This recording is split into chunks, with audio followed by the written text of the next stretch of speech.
Hi friends, welcome back to கொஞ்சம் கற்றது channel. நம்ம இன்னைக்கு பார்க்க போகிற சோப் என்ன சோப் அப்படின்னா அதிமதுரம் சோப் பற்றி தான் பார்க்க போகிறோம். இந்த சோப் யூஸ் பண்ணுறதுனால நம்ம ஸ்கின்னுக்கு என்ன பெனிஃபிட் அப்படின்னு முதல்ல பார்த்துடலாம். டார்க் பிக்மெண்டேஷனை குறைக்க உதவுது.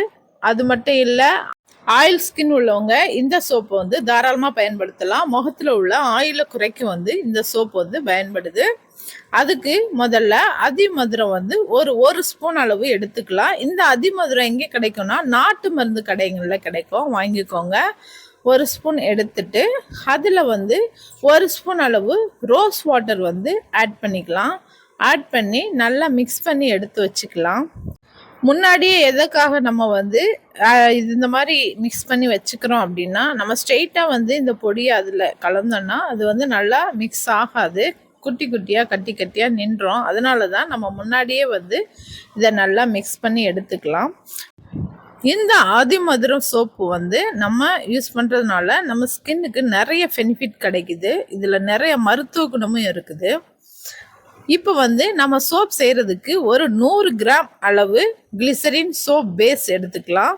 இந்த சோப் பேஸ் அமேசான், ஃப்ளிப்கார்ட்டில் கிடைக்குது. உங்களுக்கு வேணும்னா நான் லிங்க் டிஸ்கிரிப்ஷனில் கொடுக்குறேன், அதை நீங்கள் வாங்கிக்கோங்க. சில பேர் சோப்பில் நுரை அதிகமாக வரலை அப்படின்னு சொல்கிறீங்க. அதுக்கு காரணம் நம்ம சூஸ் பண்ணுற இந்த சோப் பேஸ் தான்.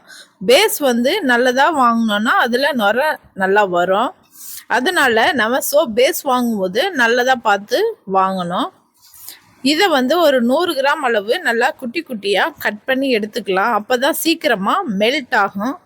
இதை டபுள் பாயிலிங் மெத்தடில் தான் நம்ம மெல்ட் பண்ணணும். ஒரு பாத்திரத்தில் தண்ணி வச்சுட்டு தண்ணி நல்லா கொதிச்சதுக்கப்புறம் அந்த தண்ணிக்குள்ளே நம்ம அந்த பாத்திரத்தை வச்சிடலாம். இந்த பாருங்கள், வச்சு நல்லா மெல்ட் ஆயிடுச்சு.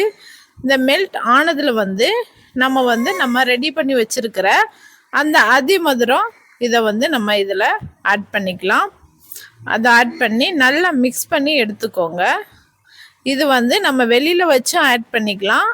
வெளியில் வச்சு ஆட் பண்ணால் சீக்கிரம் கெட்டி ஆகும். அதனால நம்ம அடுப்புலேயே வச்சு ஆட் பண்ணிக்கிறோம். நல்லா மிக்ஸ் ஆகிடுச்சு. அதில் நமக்கு தேவைன்னா பர்ஃப்யூம் ஆட் பண்ணிக்கோங்க. இப்போ நம்ம சோப் மோல்டில் ஊற்றிடலாம். ஊற்றுறதுக்கு முன்னாடி கொஞ்சம் தேங்காய் எண்ணெய் தடவிட்டு அதில் ஊற்றிக்கோங்க. இதை 4 to 5 hours வச்சிடணும். வெளியில் வைக்கிற மாதிரி இருந்தால் நீங்கள் சப்போஸ் ஃப்ரீசரில் வைக்கிறீங்க அப்படின்னா ஒரு 1 hour வச்சு எடுத்துக்கலாம். நான் ஃப்ரீசரில் தான் வச்சு எடுத்துருக்கிறேன்.